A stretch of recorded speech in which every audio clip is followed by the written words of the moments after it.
હવે વાત આગળ ભાવનગરની। ભાવનગર શહેરમાં ધોધમાર વરસાદથી ચારે તરફ જળબંબાકારની સ્થિતિનું સર્જન થયું છે। શહેરના ચિત્રા વિસ્તારમાં લોકોના ઘર સુધી વરસાદી પાણી પહોંચ્યા છે। માત્ર 2 ઇંચ વરસાદ વરસ્યો, પરંતુ આ 2 ઇંચના વરસાદમાં અલગ અલગ વિસ્તારોમાં પાણીનું સામ્રાજ્ય જોવા મળી રહ્યું છે।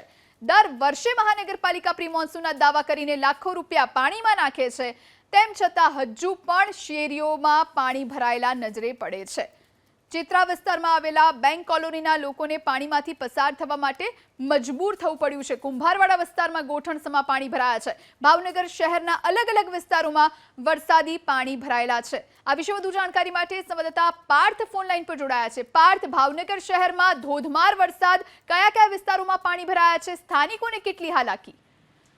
એ જણાવી દઉં, ભાવનગર શહેરમાં સામાન્ય વરસાદ હવે લોકો માટે આફત બની રહ્યો છે, કારણ કે સામાન્ય જે વિસ્તાર આવેલા છે, સામાન્ય bank colony, Chitra, Kumbharwada, Madhiya road સહિતના જે વિસ્તારો આવેલા છે નીચાણવાળા, કે જ્યાં વરસાદ ભરાઈ રહ્યા છે, જેના કારણે લોકો છે તે વરસાદમાંથી પસાર થવા માટે મજબૂર બન્યા છે। જોકે મોન્સૂનની અગાઉ ભાવનગર મહાનગરપાલિકા છે તે પ્રી મોન્સૂનની કામગીરી કરતી હોય છે, જેમાં પાણીનો નિકાસ થાય તે માટે લાખો રૂપિયા ખર્ચ કરતી હોય છે, પરંતુ આમ છતાં ભાવનગર શહેર જે વિસ્તાર આવેલા છે વિવિધ, કે જ્યાં વરસાદના પાણી એકઠા થતા હોય છે। તાજેતરની અંદર ચિત્રા બેંક કોલોનીનો આ વિસ્તાર છે કે જ્યાં ગોઠણ સુધી પાણી ભરાયા હતા, પરંતુ કલાકો વીતવા છતાં માત્ર થોડું ઘણું પાણી છે તે ઓસર્યા છે। તેમ છતાં આ લોકો, વિસ્તારના જે લોકો છે, તેમને ભારે હાલાકીનો સામનો કરવો પડી રહ્યો છે, અને આ સાથે જ મહાનગરપાલિકાની જે પ્રી મોન્સૂનના દાવા હતા તે ક્યાંક ને ક્યાંક ખુલ્લા પડતા હોય તે પ્રકારના દ્રશ્યો જોવા મળી રહ્યા છે। જી આભાર પાર્થ, જાણકારી આપવા માટે। તો ભાવનગર શહેરની જે પરિસ્થિતિ છે અમે આપને બતાવી રહ્યા છીએ। દર વખતે દાવા તો મોટા થાય છે, વાર્તાઓ મોટી થાય છે, પરંતુ જેવો વરસાદ પડે